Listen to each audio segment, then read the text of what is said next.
I am Dr. Nurul Huda Razali, the coordinator of FSK Graduate Development Unit, selaku penyelaras unit perkembangan graduan. Today's event is actually the first event of this unit for the for semester 1 academic year 2023-2024. We are so lucky to have here today with us FSK Adjunct Professor Mr. Muhammad Harif Muhammad, who will be sharing with all of you, the new students, the cream of the cream out of hundreds of students who are applying to get into the Faculty of Health Sciences UKM. So congratulations, for securing spots in FSK. So today, our adjunct professor will be sharing with all of you. I mean, I think this session is quite informal. I know that the flyer is in English, but it can be semi-formal. So Mr. Harif will be talking or sharing about new chapter in the life book, with which I think it's very relevant. You are still in your first week of being, undergraduate students in the field of health sciences. But before we listen to the sharing from Mr. Harif, I would like to do some short introduction. I'll be reading some biography of our speaker today. As I mentioned, Mr. Harif Muhammad is currently the adjunct professor in our Faculty of Health Sciences. He graduated from the University of Queensland, Australia in 1985, Bachelor of Science, and he then obtained MBA, Master of Business Administration from University Putra Malaysia in 2003. Okay. He is currently the head of ambulatory, ancillary and allied health at IHH Healthcare Malaysia, where he leads 3 subsidiaries: the Premier Integrated Labs, Pantai Integrated Rehab, and Twin Towers Medical Center. Mr. Harif is also the CEO of Premier Integrated Labs, in which he leads a network of 33 branches of Premier Integrated Labs, formerly known as Pantai Premier Pathology. Okay, the list is long. He has a lot of experience working in many places, in hospital. You could see here in hospital, in diagnostic labs. And I think what is exciting about Mr. Muhammad Harif, that he is also currently the council member of the Malaysian Allied Health Professions Council for the profession of medical laboratory sciences. So ini adalah pelajar biomedical science lah, pelajar sains bioperubatan. So Mr. Muhammad Harif is the council member for the Act of Allied Health Professional Act. Okay, so for each profession we will have a representative, and for the profession of medical laboratory sciences, Mr. Muhammad Harif is the representative. Okay, I think without further ado, I would like to welcome Mr. Muhammad Harif to share with the students, with the topic. Today we have new chapter in the life book. Please welcome Mr. Muhammad Harif. Okay, you can hear me, right? Ken? Yes. Okay, good. Thank you very much, Dr. Nurul Huda, for your kind words. And Bismillahirrahmanirrahim. Assalamualaikum warahmatullahi wabarakatuh. Good afternoon, my anak-anak semua. I think from my biography, you know that I am not that young. Actually, I'm 60 years old this year. I did my first degree in 1986. I don't think any of you are born yet. I was born in that year. Okay. So Dr. Nurul, you are also my anak. Okay, so I was in Queensland when I was 19 years old. I went there when I was 19 years old, just finishing my SPM. I finished my SPM in 1980. Okay. Just to also follow up on before I start my slides on what Dr. Nurul mentioned, I am also a council member of our Allied Health Profession Act. Itu adalah Akta 774. Akta itu adalah akta yang baru saja diwartakan, whereby moving forward by the year of 2025, all allied health professionals, semuanya ada 16 cabang allied health professional dimestikan untuk register di dalam akta ini in order for you to practice your services. Like what Dr. Nurul mentioned, I am the representative for medical lab sciences. Selain daripada itu ada juga 15 bidang yang lain, termasuk fisioterapi, occupational therapy, ophthalmology dan seterusnya. Mungkin nanti satu hari kita akan buat satu session mengenai Akta 774, and I'm more than happy to share what I understand about that. But for today, I have prepared some slides. My slides are in English, but I will speak campur-campur. Sebab kita ni Malaysian, kita that is also one of our strength. Orang Malaysia boleh cakap bahasa Inggeris dan boleh cakap bahasa Melayu. Kita punya slide dalam bahasa Inggeris, tapi kita explain dalam bahasa Melayu. Itu adalah salah satu daripada kita punya strength, and we should be proud of that. And those people yang ada their own mother tongue is even better. They can speak not only Malay and English, they can also speak Chinese, Indian, and other languages, which is also a strength. Dan itu adalah satu kelebihan untuk kita di negara seperti Malaysia ini. Okay, so I was told that I have quite a long time, but I don't want to bore all of you with just me talking. So I'm more than happy to field some questions kalau ada soalan ke, and insyaAllah mungkin satu hari kita semua boleh berjumpa, and then if you have anything that you want to share or to ask me, I'm more than happy to do that. Okay, you can see my slide, right? Okay, let me try my, how do I, okay, so, okay, can you see my slide? Yes. Yes, okay. That is me. Pelajar pun boleh je jawab je Arif. Saya je Boleh. jawab. Okay. This session is very informal. You all boleh stop me, boleh jawab, boleh gelak kalau you all nak gelak, because I want you all to interact with me. Yeah? Okay? So as you can see, that is me when I was 19 years old.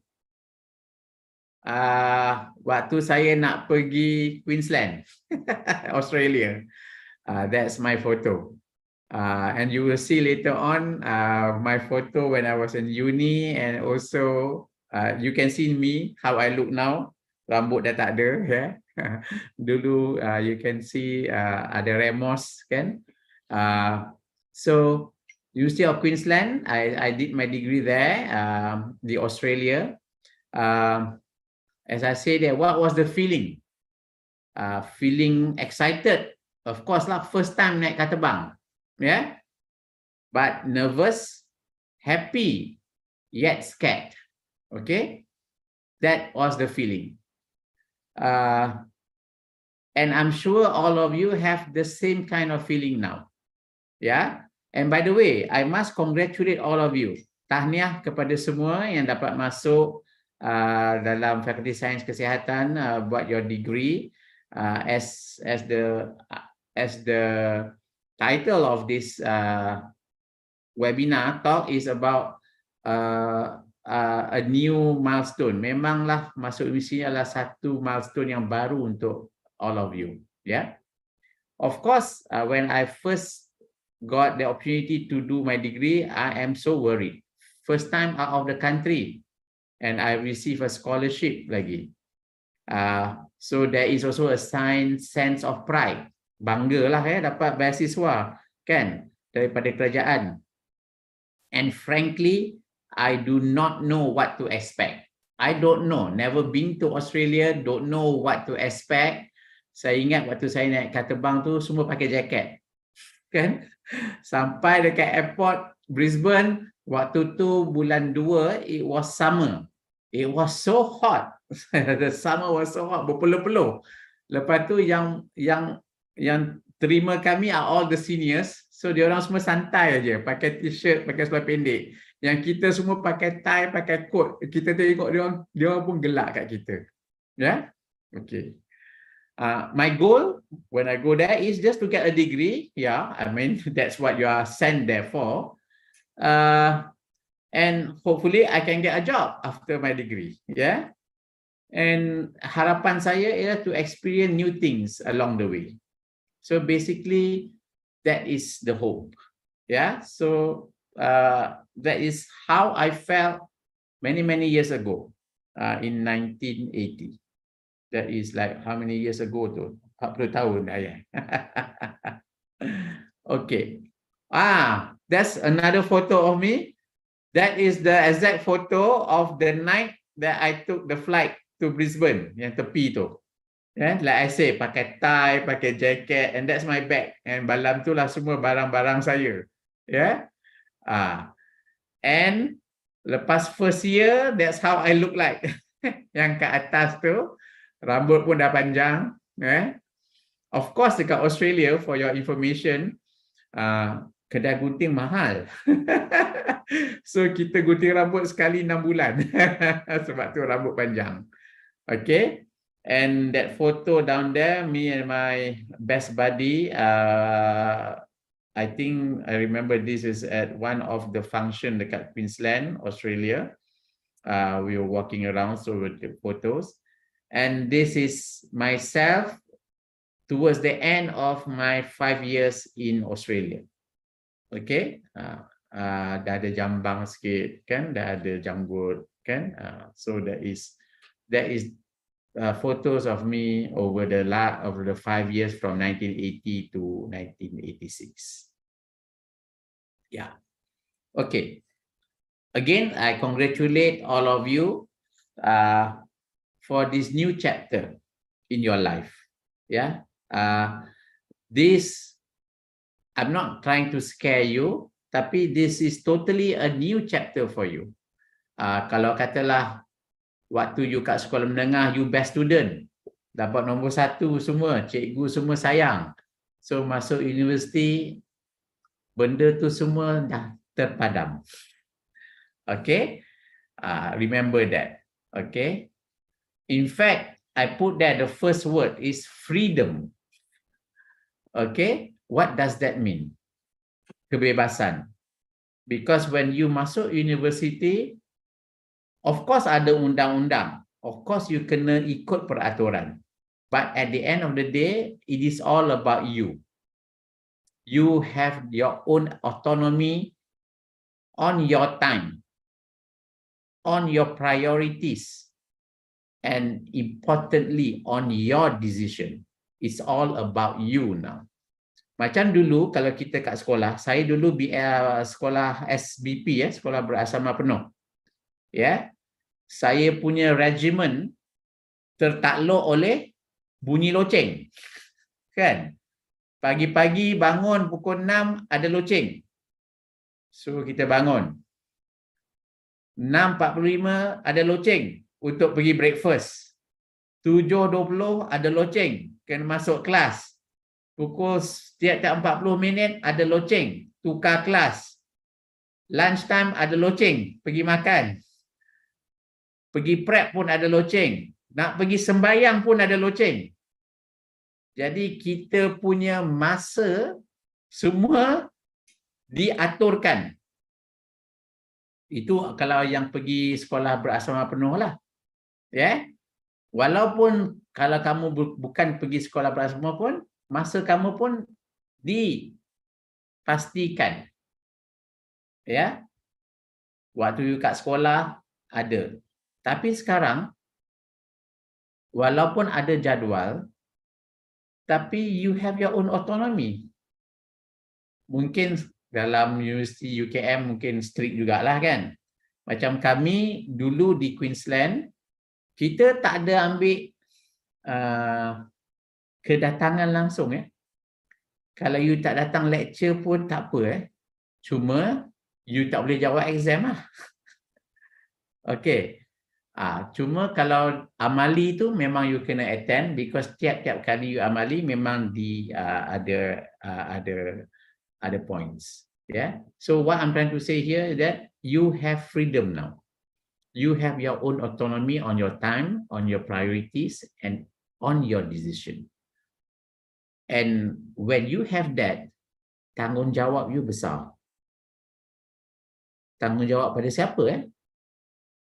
Tanggungjawab pada diri sendiri. So now you have more responsibility.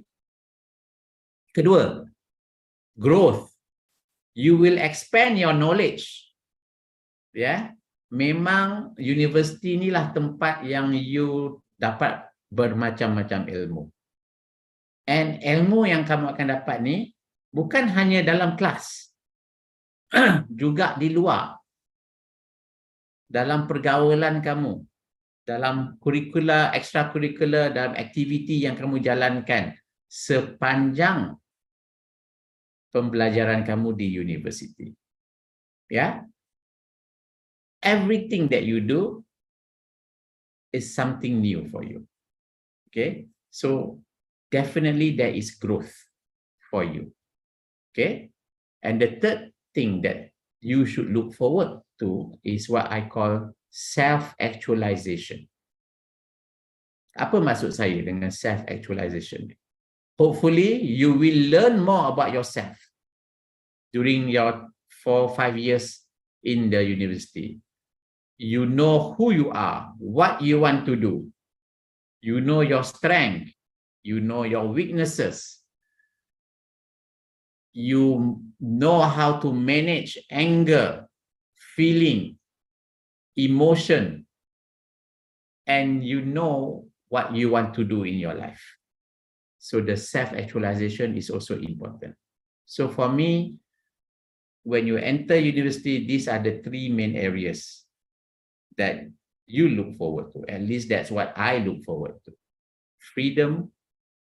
When it comes, freedom means responsibility. Jangan ingat freedom tu tak ada responsibility. When you have freedom means that you have more responsibility. Growth. That means now you are chartering your own growth with the knowledge, with the experience that you're going to have.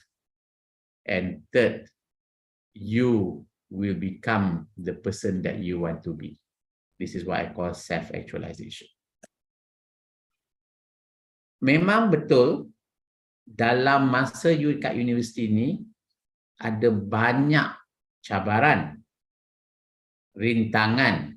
This is what I call hurdles. Hurdles that you will be facing. Yeah, number 1, at least this is what I feel, discipline. Why I think this is important?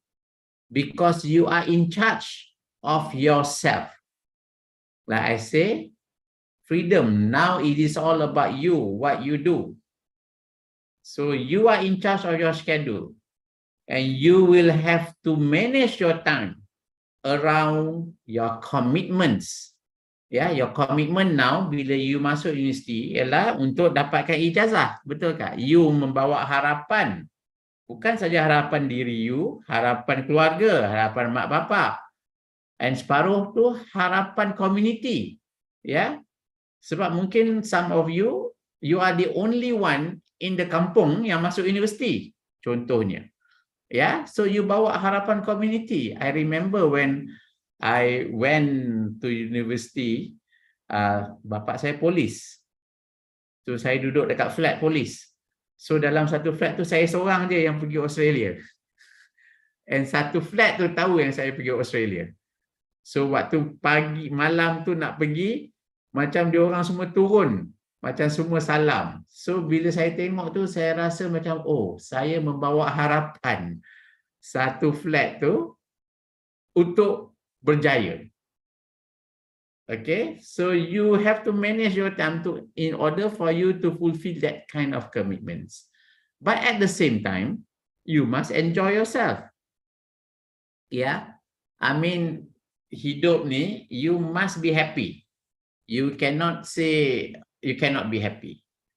And happiness are in many ways. Okay, nak cakap pasal happy ni mungkin kita kena ada satu hari pula workshop on happiness. Ya, mungkin Dr. Nurul boleh organize another workshop on that part. But okay, number one is discipline. Number two, equally important is motivation. What do I mean by that? You remember when you are free, you are the only person who will push yourself to keep going. Macam dulu kalau kita kat sekolah, kita ada cikgu disiplin, kan? Kita ada cikgu. Tapi sekarang ni, when you are in university, you have to motivate your own self. It is you, nobody else. Okay, macam dulu kat sekolah ada camp motivasi.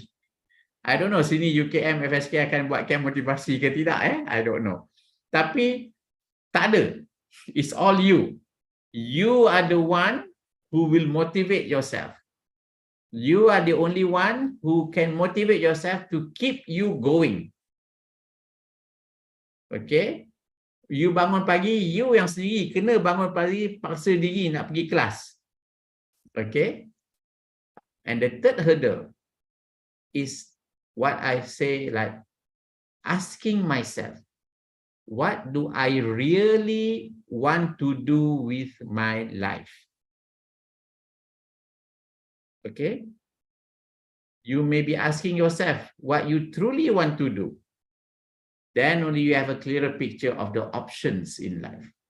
Okay, satu benda saya juga nak cakap, sekiranya sekarang you buat degree in biomedical sciences, ya, like what I did, it doesn't mean bila saya keluar nanti, saya kena buat kerja as a biomedical lab scientist.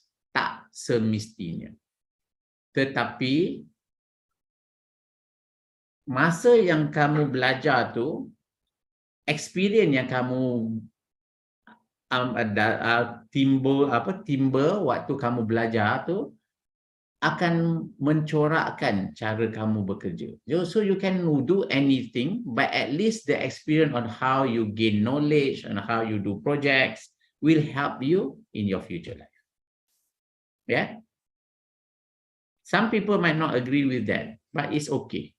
Okay, but like me, I am quite lucky in a way because sepanjang career saya memang saya dalam biomedical. Cuma jawatan saya berbeza. Saya start as kerja dalam Pakmal, kemudian saya keluar, saya buat sales, tapi masih lagi dalam industri yang sama. And sekarang ni saya ada lebih dari 1,200 orang yang kerja dalam syarikat, dan mereka ini mengamanahkan masa depan diorang kepada saya, memastikan yang company berjaya. Itu adalah satu amanah. Okay, facing the challenges. So how or what can you do to face all those challenges yang saya mention tadi? Slide saya tak banyak. Saya rasa dah nak habis dah ni. Okay. So number one, how do you face the challenges? Mungkin these are the questions that you might to ask me. Set goals. Okay. Set goals. Big goals and smaller goals. In fact, kalau boleh, tiap-tiap hari pun you should have your daily goals. You must set that. So the big goal is, you ask yourself, where do you see yourself at the end of university? So that will be your main KPI ataupun main goal. But the smaller goal can be, what do you want to achieve in this semester, in every year, or every month? Lagi bagus kalau every day tu you ada timetable apa you nak achieve. Kalau katalah macam, oh petang ni saya nak main volleyball. Okay, so at least you know. Pagi tu you kena plan lah. Kalau katalah you ada assignment yang you kena submit besok. So you kena buat assignment tu pagi ya. Sebab petang tu you nak main volleyball. Kan? Dan malam tu katalah you nak dating. Kan? So you kena buat assignment you pagi. You tak boleh tak buat, lepas tu you nak main volleyball, nak dating, besok you nak submit assignment. Okay?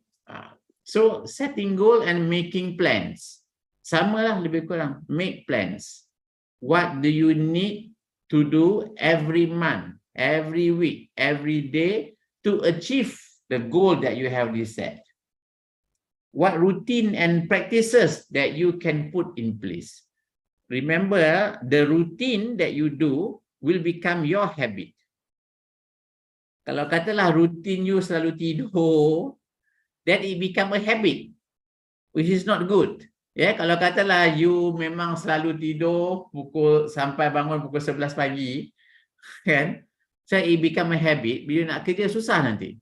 Sebab you dah biasa tidur sampai pukul 11 pagi.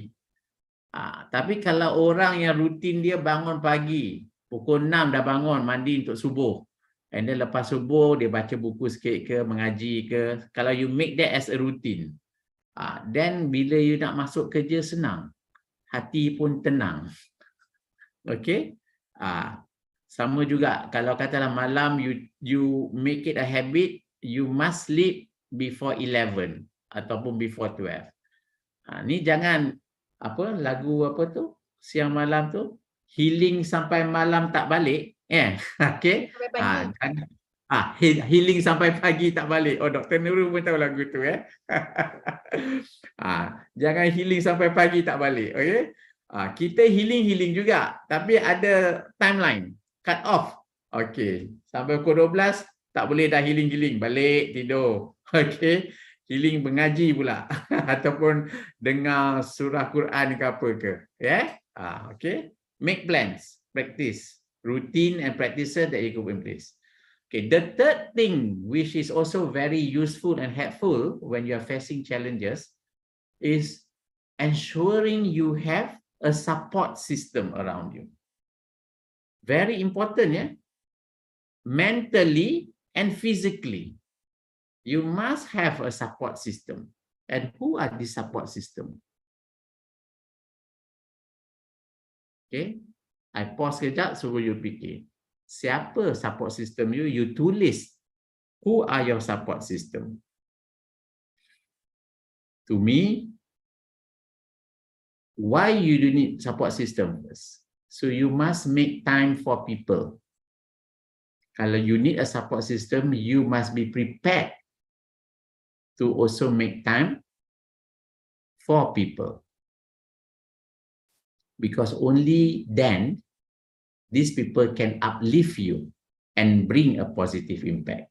Kalau you sendiri tak nak jumpa orang, macam mana you nak orang support you? Yeah? So it's important that you must make that initiative. At the end of the day, it's all about you. Okay? You want a support system, you must be ready to meet people. Okay? So make new friends. Macam mana? Join clubs. Yeah, I'm sure UKM, FSK banyak clubs. Club volleyball, club apa lagi. Macam-macam lah. Saya pun tak ingat. Macam saya dulu, saya ada club apa? Interact. Okay. Club menyanyi ke, club macam sekarang ni nature kan. Club tanam pokok. Banyak kan. Itu bagus tu, sustainability. Societies. And one more thing, which I think a lot of people forgot, volunteer programs. Macam sekarang kita ada banyak volunteer programs kan? Macam kat Kuala Lumpur ni yang apa tu? Yang dia volunteer malam-malam pergi hantar makanan pada homeless. Apa tu? Soup kitchen. You should join. Or you can form club, volunteer, kutip sampah dekat Taman Tasik Titi Wangsa tu. I think that's a good thing. Because kadang bila saya pergi brisk walk, saya tengok sampah banyak pagi-pagi Ahad tu. So kalau UKM FSK boleh buat satu group volunteer. So pagi-pagi Ahad, a few of you pergi around with plastik bag hitam, kutip sampah. And then kalau katalah orang nampak, wah bagus FSK ni, dia ada volunteer kutip sampah kat kelab Tasik Titi Wangsa tu. Because it will make you feel good. You are able to help. Ya, buat benda yang kecil-kecil pun cukup. Ya. Reach out to people in the field early. Why? Because you need to do the networking. So bila you ada opportunity nak join association, for example, if you are physiotherapy student, kalau ada opportunity nak join association of physiotherapists, join as a student. Why? Because you need to network with these people. You need to understand apa dia orang buat. And then insyaAllah, kalau lepas you degree, mungkin boleh dapat kerja dengan dia orang. Ya? Macam biomed, kalau ada association, kalau ada conference ke, you network dengan dia orang. So you must reach out to the people in the field yang you buat. Okay? So that is what you can do when you're facing the challenges. Okay. Actually, bila saya buat presentation ni, my wife is also a lecturer. Tapi dia kat Universiti Melaya, bukan kat UKM. So saya tanya dia, what is your wish list to your student? Kalau katalah you are giving this talk to your student, to your new students, especially, what is your wish list? What are the things that you wish your student should be doing or must do? So dia bagi I 4. Number 1, transition to an adult learner. Okay. Apa maksud dia? Appreciate that you will no longer be spoon-fed. Memang saya tahu, kalau kat sekolah, especially kat Malaysia, cikgu-cikgu kita bagi kita semua kan, apa tu? Contoh soalan untuk SPM, kan? Skema jawapan, semua dia dah bagi. Jadi kita hafal aja kan? Remember, when you are at uni, you will no longer be spoon-fed. So you need to take charge of your learning. And this is also another concept, yeah. I don't know, maybe Dr. Nurul, you should look into this. The concept of adult learning, pedagogy for adult. Because it is different than student yang sekolah rendah, sekolah menengah. Because adult learning can be a different method altogether. I think it is important. Because saya pun perasan, some of staff yang saya ambil, especially fresh graduates, kadang-kadang dia orang tak tahu apa nak buat.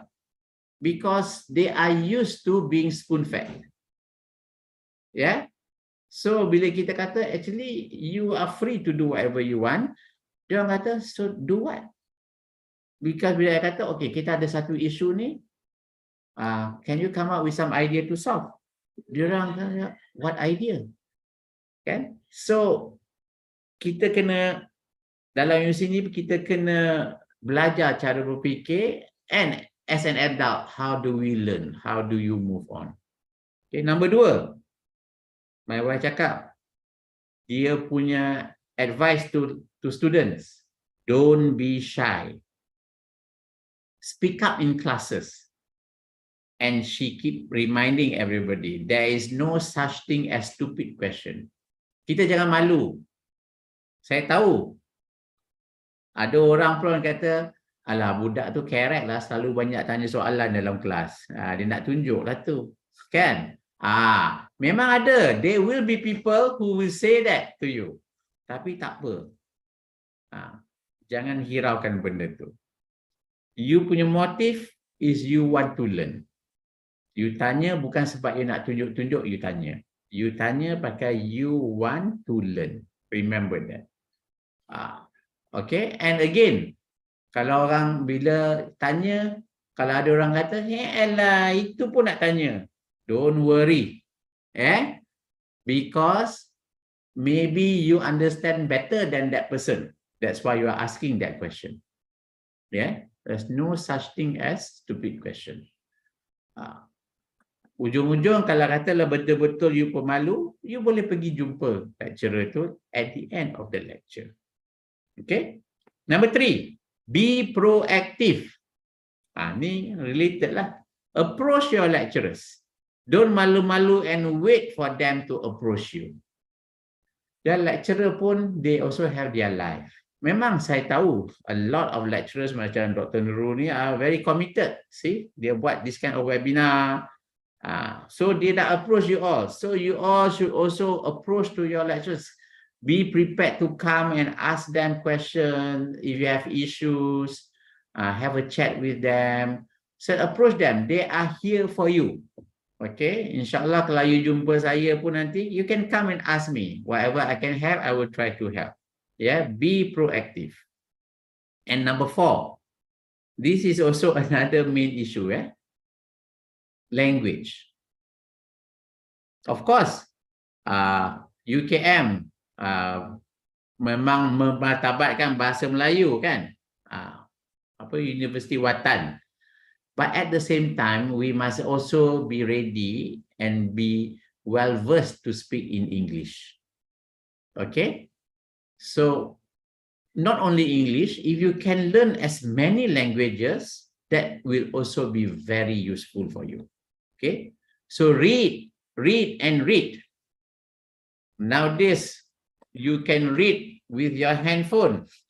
Okay? So, read, listen and watch more in languages, okay, and get friends to speak with it with.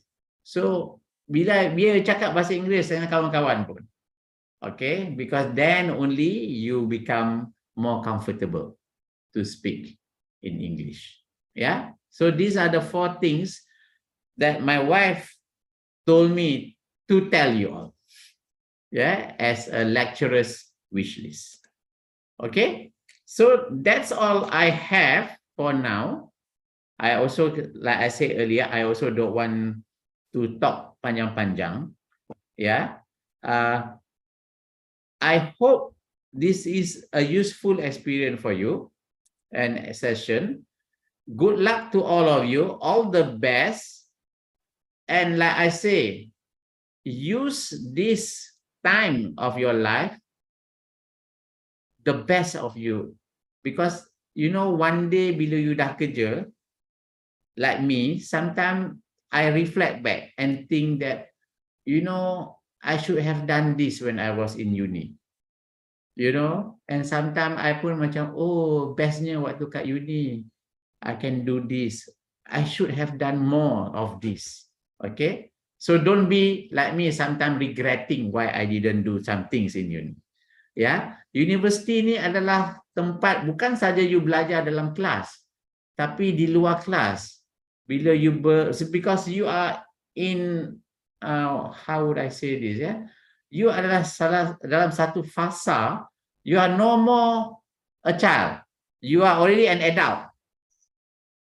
But the beauty of it, you are actually free because you are not yet working.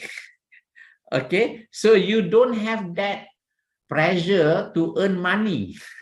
Macam kami ni yang dah kerja ni, kan kadang-kadang, duit tak cukup. Kan? Make ends. Kan? So now, when you are a student, you can do whatever you want. That's the best part of it. So make full use of it. Like I say, freedom comes with responsibility. Okay, I think that's all for now, but I'm more than happy to have a chat with any of you. Kalau you all nak, terpulang pada Dr. Nurul juga. Cuma saya belum zuhur lagi. So I hope we can finish before 4 lah, Dr. Okay, boleh. Mungkin kita boleh ambil beberapa soalan. Saya harap macam apa Cikgu cakap tadi lah, janganlah malu kan. Yes. Boleh kita dapatkan beberapa soalan ke daripada pelajar tahun 1 Boleh unmute ataupun kalau masih ada segan sikit. Okay, we have a question. What is the most memorable moment during your years when studying? Mereka baru nak mula kan? Macam apa Oh dah my yang God. menarik sangat uni life ni? Like I say lah, the most exciting moment for me is that I have that feeling that I can do anything I want. Kan? Bila saya pergi kelas tu, saya rasa macam, kalau aku tak pergi kelas pun tak ada orang marah kan.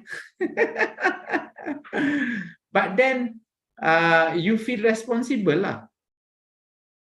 Boleh buat apa saja tapi you tanggung sendiri. Yes, betul doktor. Very good word. You tanggunglah sendiri. Macam apa salah satu yang DJ saya, you fikirlah sendiri kan pagi-pagi kan radio era kan. Lu fikirlah sendiri. So my most memorable tadi you tanya the student tanya actually di Australia bila kami punya final exam tu dalam bulan 10 bulan 10 tu is winter, spring, summer or fall. Winter, spring, summer or fall. Baru nak masuk summer. So baru lepas spring. So universiti saya tu Queensland tu bila kami nak berjalan ke library, dia ada a row of what I call jacaranda tree. Jacaranda tree ni dia punya bunga warna purple. And then sometimes seluruh pokok tu bunga aja ada, bunga tinggi. Ya. So the most memorable time is bila saya jalan petang-petang balik uni, balik kelas ke atau nak pergi library ke, nampak jacaranda tree tu is so serene, so nice. So you feel so happy and so wow, cantiknya. But at the same time, you are worried because that jacaranda tree reminds you that exam is around the corner. So there is this mixed feeling of happiness, but worried because exam is around the corner. Exam is around the corner because jacaranda has already bloomed. Yeah, that is to me lah. That is. We have another question. I think it relates. Okay. Saya baca yang ada satu yang direct message pada saya dulu lah. And I think it's very related to apa yang Cik Harun cakap tadi kan, macam exam and all. So kat sini saya anonymous kan, mungkin di direct message ada segan sikit kan.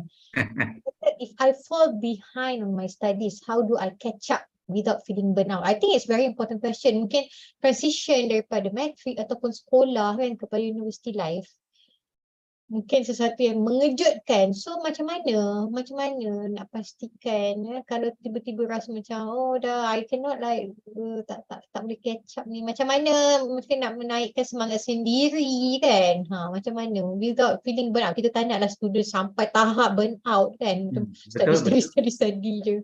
Okay, good question and very important my advice is, and now is a good time to ask because you all baru masuk, baru minggu pertama kan. So what is more important for you now is to plan. So you must do small things. Jangan tunggu sampai towards end of the semester baru nak baca buku semua tu. Like I say lah, you do small things. Macam for example, macam sekarang ni you baru start, but you must start planning that you must study a bit. Jangan tak baca buku langsung, jangan tak buat assignment langsung, jangan tutorial tak pergi langsung. So plan. When you plan it from the beginning, jadi you tak rasa tertinggal. You takkan rasa burn out. Of course, you must also plan yourself. This is also the concept lah. Tadi pun pagi tadi I was talking to my staff. We talk about work-life balance. Apa maksud work-life balance tu? Work-life balance. Adakah tu maksud yang kita kena work, lepas tu kita kena enjoy? Is that what we mean by work-life balance? Bagi saya, ialah I should balance my work to make sure that I enjoy it. So sama macam you, what is your work now as a student? Belajarlah kan? So you must balance that experience to belajar to make it enjoyable. And how do you enjoy when you are studying? You must make it interesting yourself. Okay, that's why I say another concept is also to take small bites. And especially now, you can do that because you baru beginning, baru minggu pertama in your uni life. Kalau soalan ni you tanya kat saya, you dah tahun ketiga and then you feel burn out, susah lah nak jawab kan. Macam sekarang is the best time for you. Siapa yang tanya soalan tu? You can start planning. Do small things. But you must be consistent. That is the point.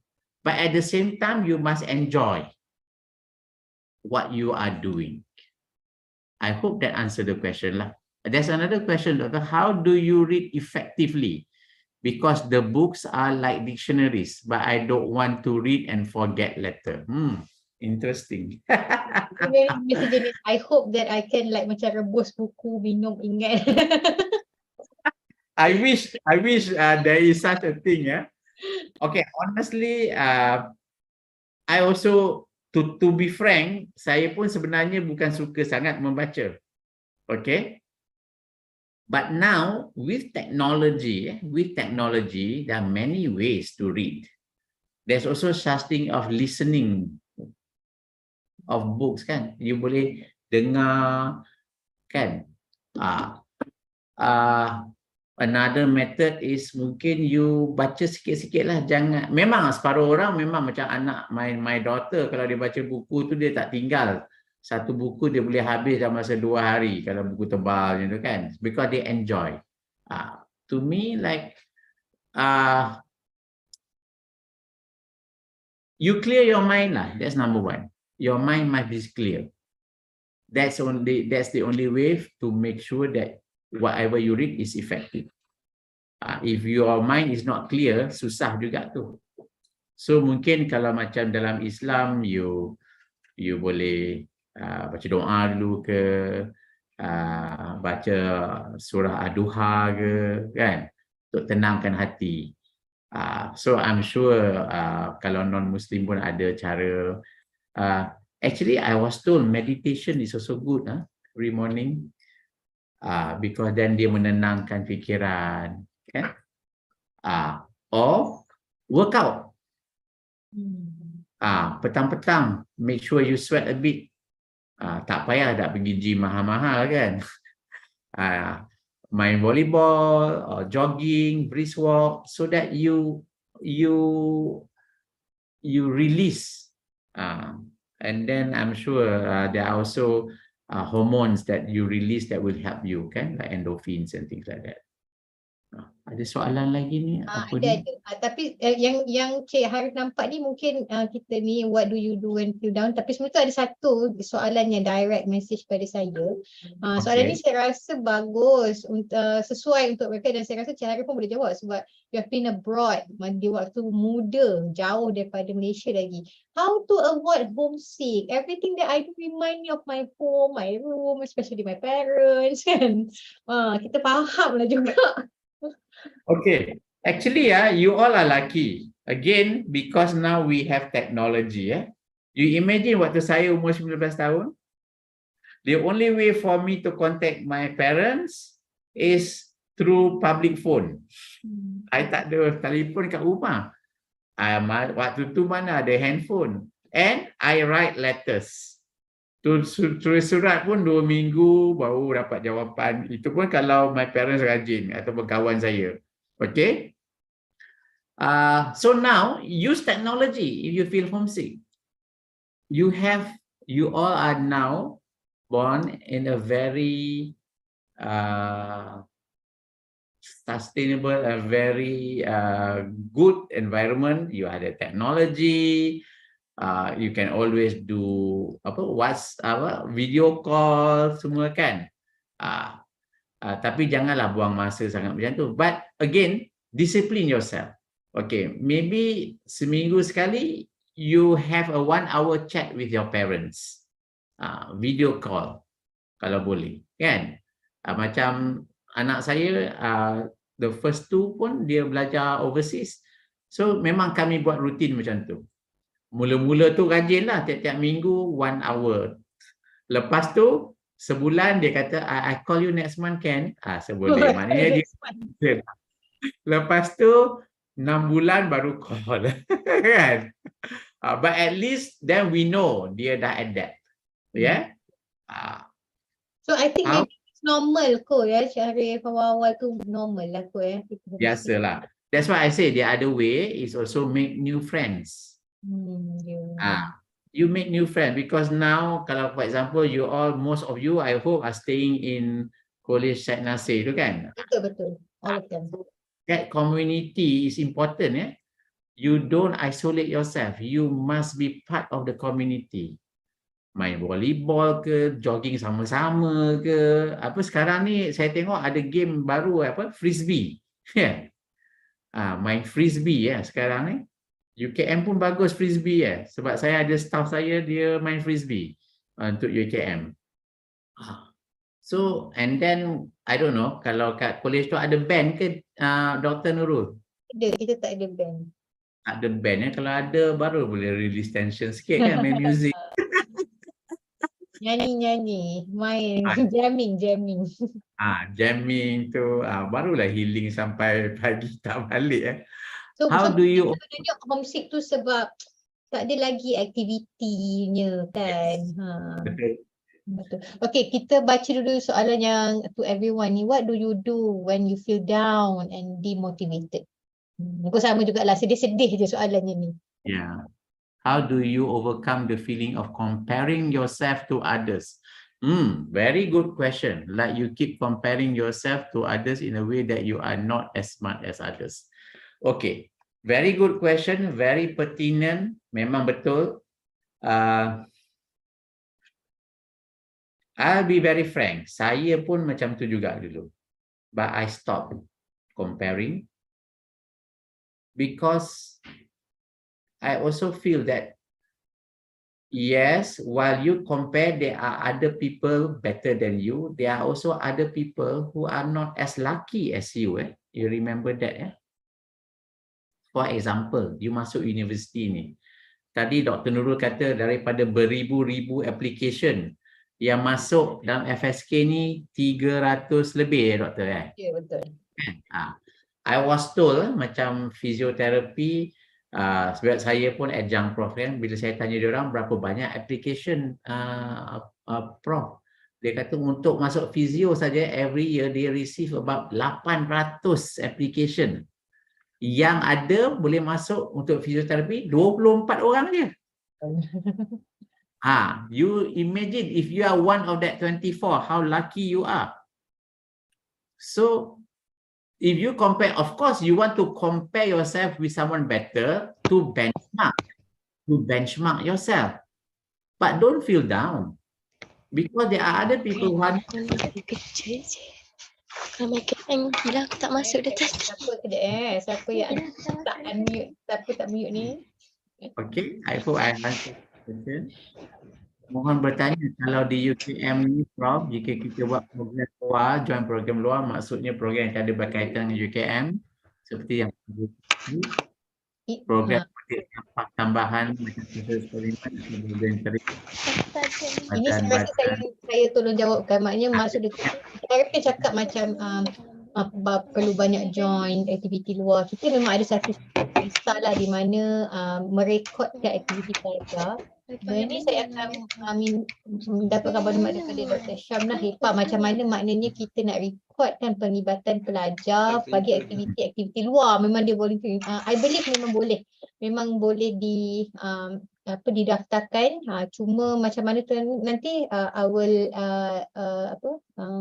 dapatkan information. Ada satu soalan tadi, Cik Hari, what do you do when you feel down and demotivated? Oh, sekarang ni kalau saya pergi urut kaki.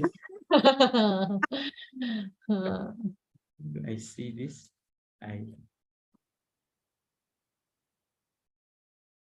So mungkin saya rasa untuk soalan yang what do you do when you feel down motivated ni, maknanya kita kena, macam tu orang kata betul lah, cakap kena healing tu kan, but you need to know nak healing macam mana lah kan. Healing yang sesuai kan dengan diri sendiri. Yes. Yeah, it's important for you to balance it out. That's why I say, feeling down ni, again, you ask yourself, kenapa you feel down? Sometimes the question, the answer is in the question itself. Maybe because you are introvert, you tak nak jumpa orang. Kan? So that's why you have to force yourself to go out and meet up with people. You don't have to meet many people. If you have a good circle of friends, that's good enough. Macam just a circle of friends, and this becomes your support system. You tak payah nak jadi terlampau popular supaya satu college kenal you. Tak perlu.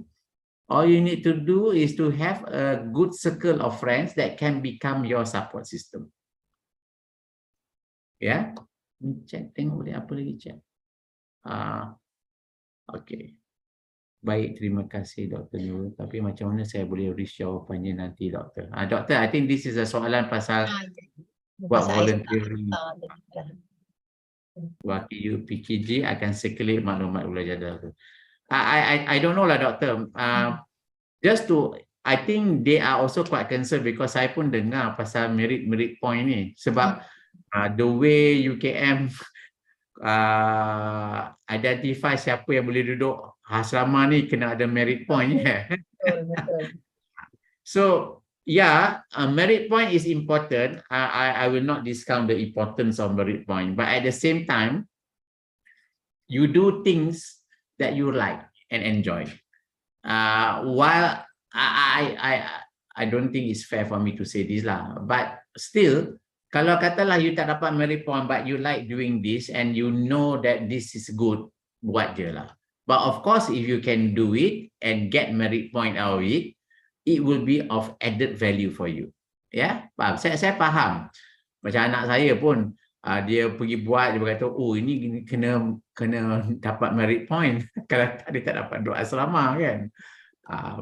But that's how the system works. So maybe Dr. Nurul memang kena tolong lah pasal that part. Kalau macam untuk duduk asrama tu, ialah sebab I was also, I'm an UKM alumnus. Dan saya faham lah sistem merit ni. Tapi betul macam Cik Harif cakap, this is adult life. Macam tak boleh nak minta tolong pensyarah ke. I mean, kalau you memang nak duduk college, then you have to strategize. Yes. Macam mana nak memastikan you duduk college? Kan? Because this is adult life lah. It's freedom.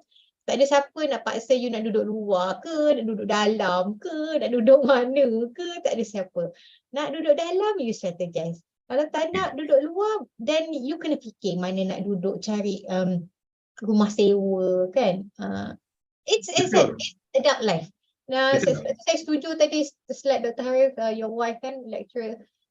First point, very important, transition to adult learner. Kita dah tak nak dah yang macam, we are not dealing with budak sekolah. Semuanya macam, cikgu, semua nak tanya. Okay, you are an adult, kan? So, memang it's freedom but with responsibility. Yeah, and now is the time for you to find your own solutions lah, kan? But of course within the boundaries that you have. Ni ada satu soalan ni very interesting. Saya pun tak tahu nak jawab.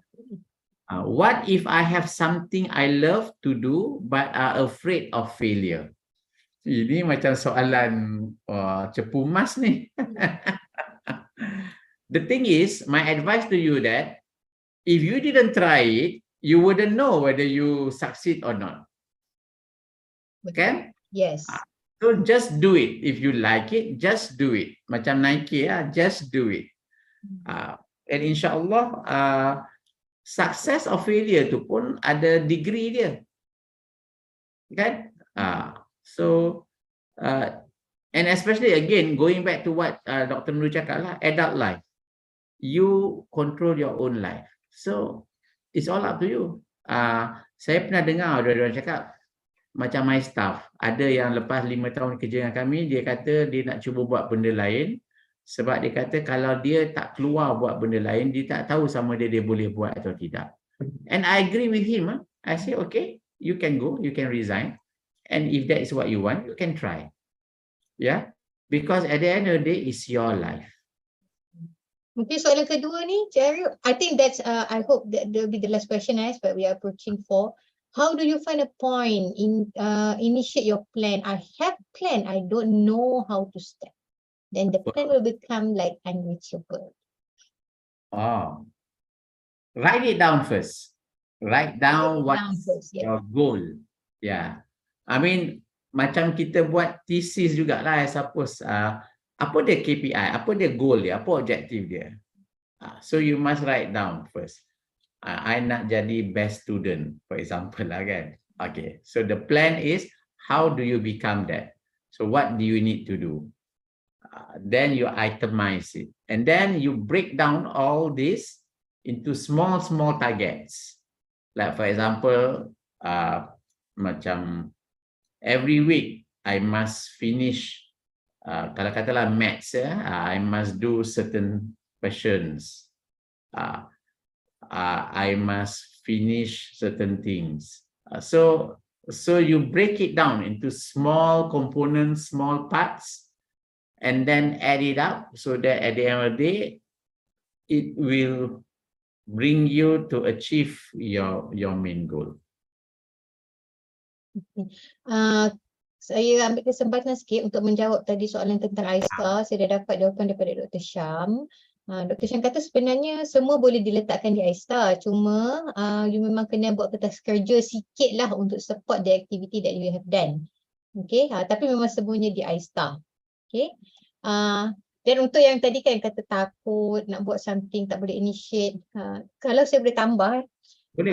Saya ni, I am at the point that dah dewasa dah. I'm at almost at my late 30s. Tapi saya masih ingat masa saya di sekolah menengah, tingkatan 3, masa tu PMR, sekarang tak ada PMR semua. Kita buat camp motivasi dan mereka panggil satu motivator ni lah. Dan sampai sekarang saya ingat ni, every time saya takut buat sesuatu, macam cakap lah kan, you ada satu task ni but you keep like, alamak macam tak boleh buat ke, macam tak tahu mana nak start, you tak ada kekuatan tu. Sampai sekarang saya ingat kata-kata motivator tu, setiap kali you takut, you remember this. Do it now, action is power. Dia cakap do it now, action is power. Sebab dia kata bila you you punya action itulah kekuatan you. Bila you takut macam mana pun you buat je. Bila you dah buat tu akan datang kekuatan tu. Sebab bila you dah buat sesuatu that you akan rasa macam, oh, I dah buat sesuatu so I have to be responsible with whatever decision that I take. Okay. So sampai sekarang, walaupun saya dah umur macam ni, banyak je perkara yang saya rasa takut dah buat kan. Macam, mana ni, kadang-kadang nak approach orang, atau macam awak nak approach lecturer ke, nak buat sesuatu ke. Bila saya takut, saya akan sentiasa ingat quote tu lah. Do it now, action is power. Okay, kalau you tak buat action tu, powerless. Betul. That's a very good motto. That's a very good motto. I hope everybody write that down. Do it now, action is power. Dekat depan katil you. Everybody, bila bangun dia, you nampak that. Do it now, action is power. That's a very good advice, Doctor. Ada satu lagi, saya rasa ini yang tadi pasal join sukan di luar UKM. Ini kalau nak masukkan dalam iStar, you kena masukkan lah. Pelibatan you tu kertas kerja perlu dimasukkan. But yang ada soalan-soalan ni, if you have any problem, tak ada masalah. Tolong contact penyelaras tahun 1 anda untuk mereka kemukakan soalan ni kepada wakil UPG. Nanti wakil UPG akan bantu. Ini very last question saya nak minta Cik Harif jawab. So saya rasa ini penting untuk jawab. How to be sure that you are studying the right course? Ada yang dah merasa macam, oh lemak betul ke ni? Actually, frankly, saya pun tak tahu macam mana nak jawab soalan tu. How are you sure that you are doing the right course? Oh, you got me there. Okay, I tell you a story. When saya Form 5, saya pun sebenarnya tak tahu apa kursus yang saya nak ambil. Ya, tapi saya minat chemistry. So I thought I can be a good biochemist or pharmacist. So that's why I went to do that. Do I regret doing it? Yes and no. Yeah. I enjoy doing because I learn new things and I'm committed to it. Okay. And sometimes you don't have to be sure that that is the right course. Yeah, like what Dr. Nurul cakap tadi, just do it and trust yourself. Because remember, action is power. Okay. And at such a young age, it's okay for you to have done like a biomedical science, for example. Yeah. And then you can work. And if you feel that, actually I nak buat law, buatlah law. Buatlah degree lain pula. Kan? Tapi don't quit. Don't quit life. Okay? Like I said earlier, this university life, the process is not only about the knowledge that you are gaining. It is also how you gain that knowledge. It's also the how. Huh? Yeah. The how is the experience. That experience, if you do it properly and you enjoy the experience, you will be successful in whatever bidang yang you ambil. Okay? So it's not, I mean, for example, I know of someone yang dia buat, for example, pharmacy and dia habis. Dapat degree sampai buat masters, first class lagi. Kan? Tapi lepas dia kerja setahun, dia find out that, actually I don't like dispensing lah. Kan? And she's quite lucky because she's young. So I told her, so what do you like to do actually?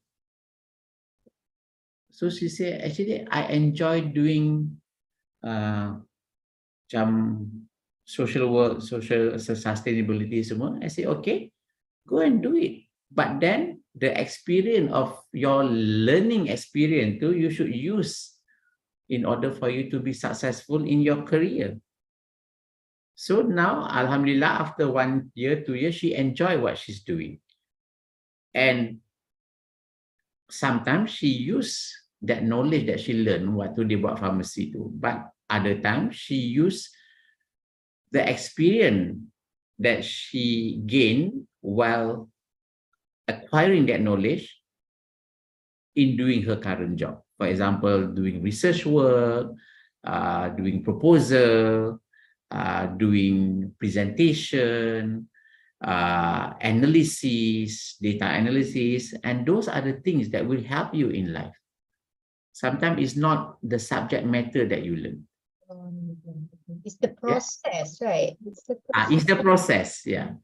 So don't worry too much. Okay, I know some of you. Yeah, I know.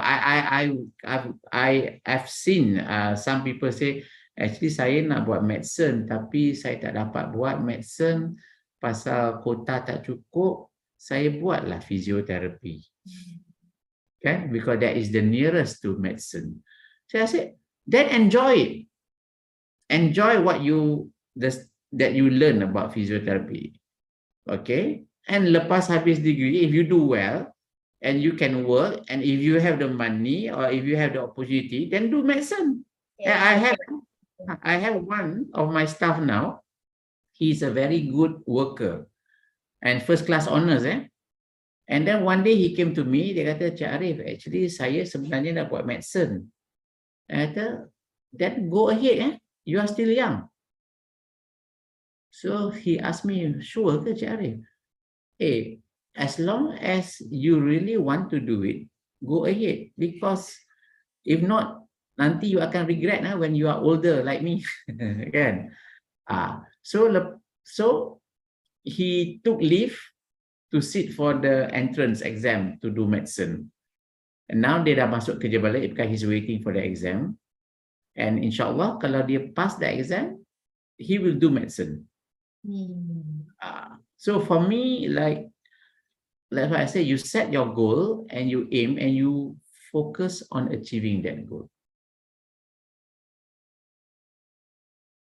I hope I answered that I question. think sebab ni kot macam awal-awal kan, there are a lot of things that are worrying them. Just as your first slide, masuk universiti ni happy ada, worried ada, kan, bercampur-campur. But I do hope perkongsian Cik Arif hari ni memberi sedikit inspirasi lah. I think it's very normal to feel that banyaknya benda tak sure. Dan saya sangat setuju dengan apa Cik Arif cakap, enjoy your university life. Kalau sekarang saya fikir pun, I think university life lah paling gembira sebab freedom, yes, you nak buat apa boleh, you nak travel ke apa ke, as long as you pandai membahagikan masa. Komitmen tiada, unless lah you nak kahwin masa ni kan. Tapi kalau tak, dia memang hampir tiada lah. You bukan kena kerja hari-hari kan, you just have to make sure that pergi ke lab buat assignment, lepas tu you enjoy lah yourself. Okay, sikit lagi dah nak pukul 4 ni. Can we have all students to turn on your camera just for a while? Supaya kita Before that, Dr. Nurul, Yes. just one concept, a very important concept. I also learned this while working. Okay. I know it might be a very high level concept, but just remember this. This world is volatile. It's very uncertain, very complex, and very ambiguous. Yeah, nothing is simple in this world. Okay, but in order for us to face it, tadi kita kata VUCA, VUCA, volatile, uncertain, complex, ambiguous. We should turn that. We must have vision, your self-vision, and you must have understanding of your vision and clarity. And the last part, the A, to me, is agility, adaptability. Agile, kena agile lah dari student universiti. Yes. Agility in life is very important. So as a student, again, all the best to all of you. You have to be adaptable and agile. Dalam kerja pun nanti, you have to be like that. Okay, so I minta maaf kalau I ada tersinggung sesiapa. Actually, I wish I can meet some of you or all of you one day. All the best. Like what Dr. Nurul kata, student life is the best life. University student life is the best time. So don't waste this opportunity. Make the full use of it. Okay? Because nanti you only have one time.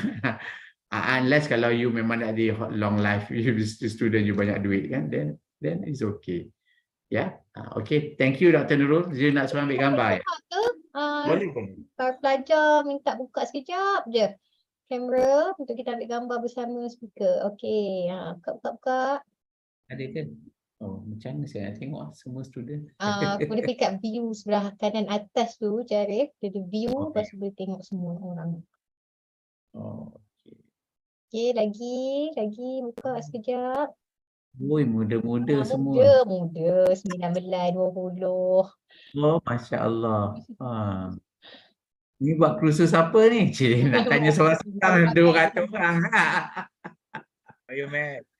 Biomed, yeah, hidup biomed. Ada buat fizio, saya jaga fizio juga. Okay, saya ambil gambar first page tu. Okay everyone, senyum. 1, 2, 3. Terus lagi. Okay, sekejap kita ke next page. Okay, 1, 2, 3. Next page kat mana? Okay. Ada paper lain dia tak ambil, dia tak Oh, bagi. wow. Ada 2 page je. Okay, whatever it is, thank you so much. Saya ucapkan terima kasih banyak-banyak lah kepada semua pelajar yang telah meluangkan masa lah. Sebenarnya memang kita book pun dia punya schedule. Tak nak terpaksa meluangkan masa lah.